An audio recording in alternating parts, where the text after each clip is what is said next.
Hi, I'm Morgan Hines in the PhocusWire studio with Nick Whitfield of CityUnscripted and June Chin-Ramsey of Context Travel. Welcome. We're so happy to have you.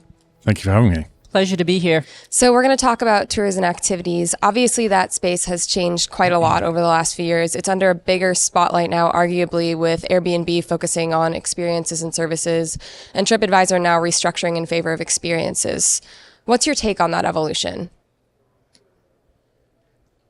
I think it's sort of it's inevitable, isn't it? It's something that people appreciate more and more. They know that they enjoy it more. It's what gives them, good feelings, enjoyment when they go somewhere. So I think it's just getting much more marketing. People just think about it much more. It's much more top of mind. Mm. Yeah, I mean, the tours and activities space is still the most fragmented part of travel, right? And so I think these bigger players moving in, it's a shift in kind of market power. And I think what is to be seen is how that evolves, right? So really curious to see whether or not that becomes kind of, are you elevating differentiated, curated experiences, or is it becoming worst case scenario kind of generic price driven inventory, right? And so that's kind of the question I think that's on everyone's minds. But hopefully it will be that for them, because it's great for us if it is. And it seems likely that is the case. I mean, it looks like it's going in that direction, don't you think? Yeah, well, I do think that I think that the conversation with all the quality players in the room is happening, and so that's exciting. And I think the devil's in the details and the executions. It's really exciting to be in the room, and kind of all boats can rise with the tide. Yeah. So it sounds like there's a lot still to be seen how this will evolve in the coming years. But what does it mean? What are the implications for the rest of the industry right now to have these massive players stepping in? I mean, I think there are different ones, aren't there? On the face of it, it's not great.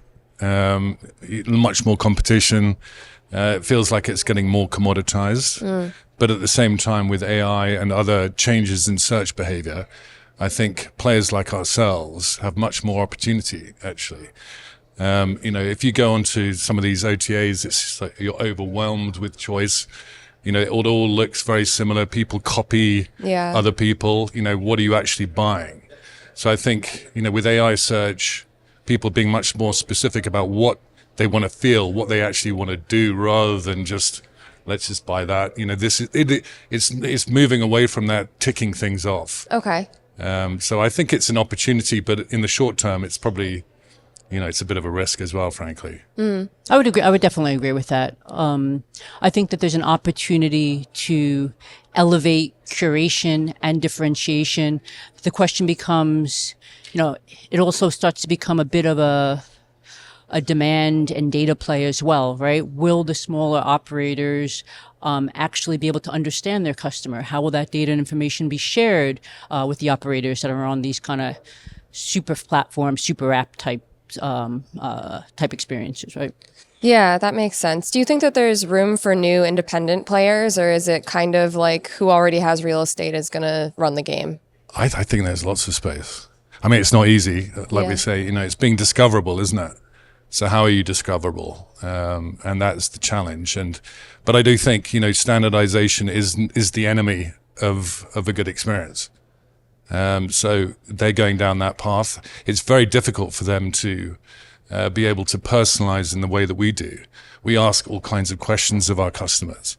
So we actually tailor. We don't just say we tailor. We do actually tailor. We match people based on what they're like, let alone what they're interested in. Yeah. How does an OTA do that? It's a good question. Yeah, I think it's interesting because there was a conversation here in one of the roundtables about experiences becoming more interactive, right? You have AI, you have augmented reality, you have kind of these, kind of shape your own route type tech experiences being developed. But like what we do actually, right, at CityUnscripted and at Context Travel, like to me, that's already the most immersive, interactive type of experience in the purest form, right? Yeah. You're on a private semi-private tour, and no conversation is the same. You can ask any question, and no two tours or experiences are ever the same when you're being led by an expert guide on a private or semi-private experience. Yeah, it's spontaneity. Yeah. You don't get that in most other places. Yeah, so with tours in mind and the human guide, obviously there's been a lot of discussion about AI-led tours. Where do you see that going?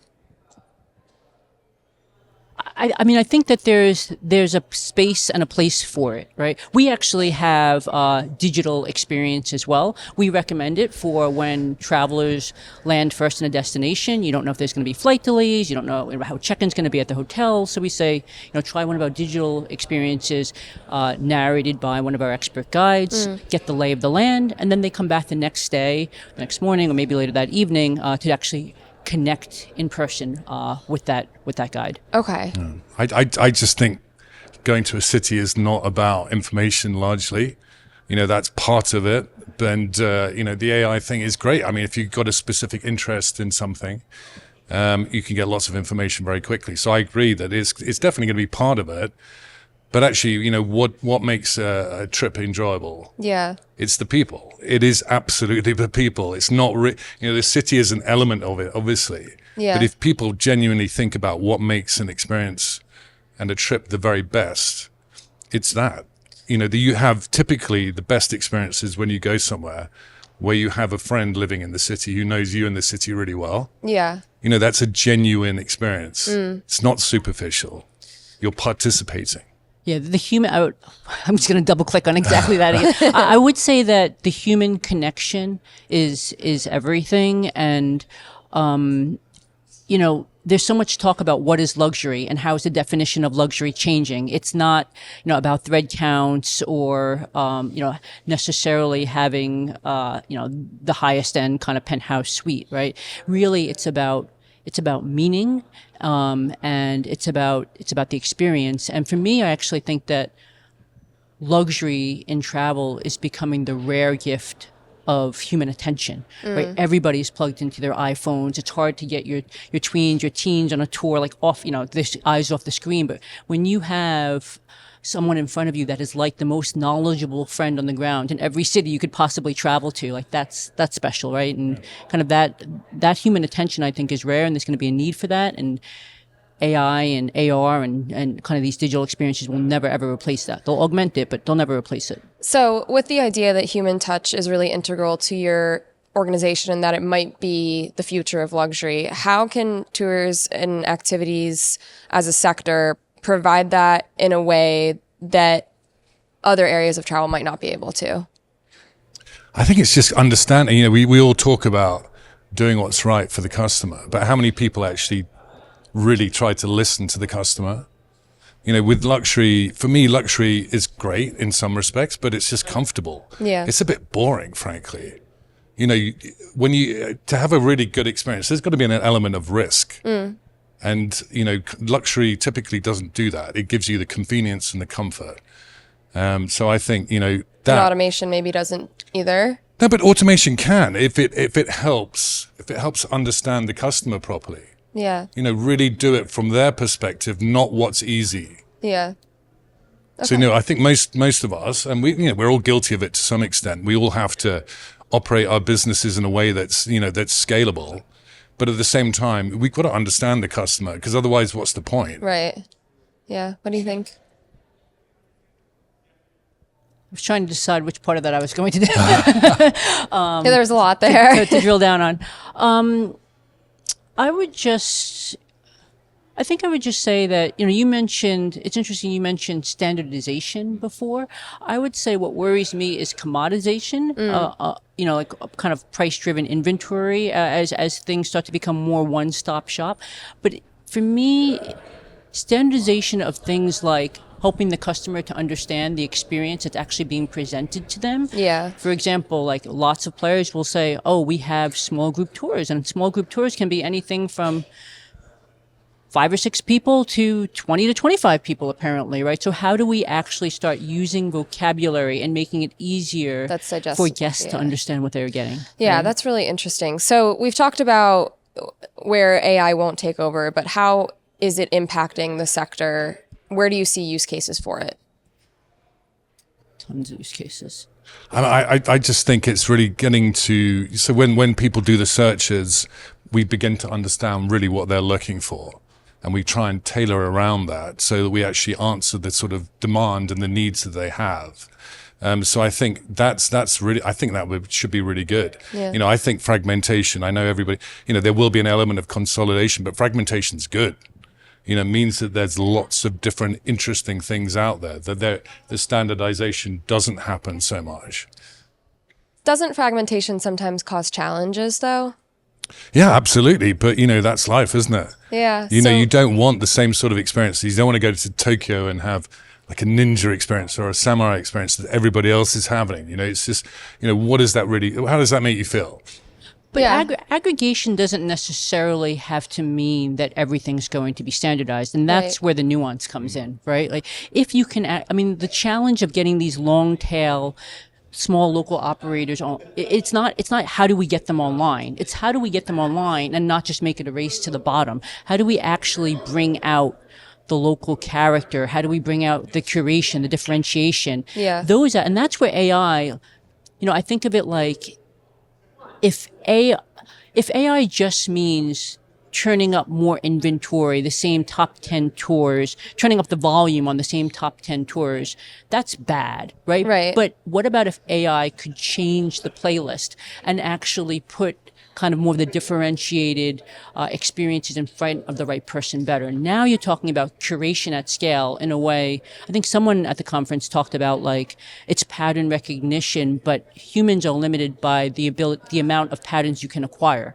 right? And so if you can take that pattern recognition and actually scale it for differentiation, quality, curation, and surface the data and tools that the end local operators need to understand their customers, build loyalty, actually build brands. Now we're in a different game. So to what degree does curation at scale go hand in hand with bringing all these operators online?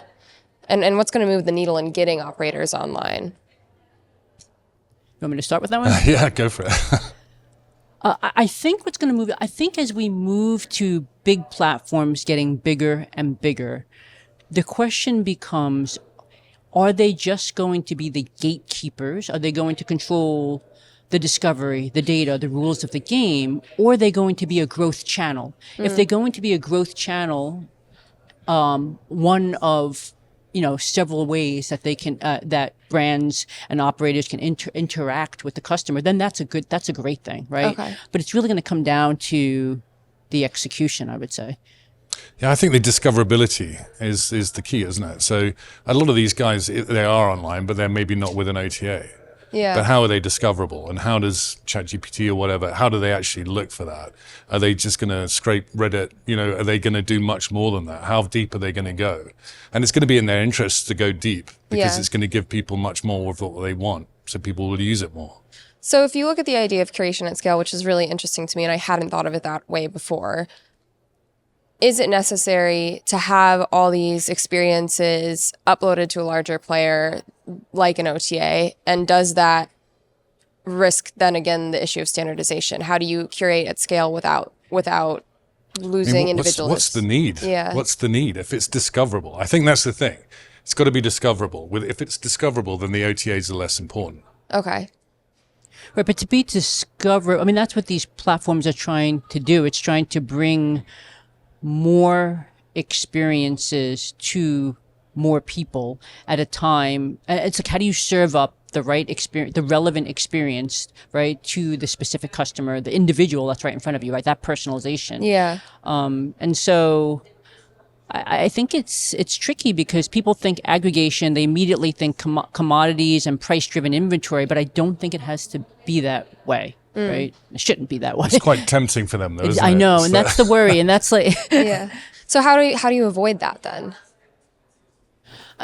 I mean, for us, it's really, you know, as kind of some of these bigger players are building these super apps, it's as a global operator with differentiated quality experiences, we want to be in the room. We want to make sure that we are educating in terms of how this industry works. And if these voices are being heard, if our voices are being heard, I think it can go in the right direction, right? Okay. And so that's time will tell. Yeah, Nick's a little skeptical. I don't know. I mean, I'm an idealist, Nick. OTAs are great partners for us. I've got nothing against them. Yeah. I don't see, unless they change radically, how it's going to work. The curation game doesn't work for them. It's at the moment. Yeah. You go onto these sites, you look for a private tour in wherever, you get hundreds. Yeah. The reviews are the differentiator, maybe the price to some extent. What are they going to do? How are they going to, they can look at the reviews. The reviews will be all quite similar, probably. So how do they do it?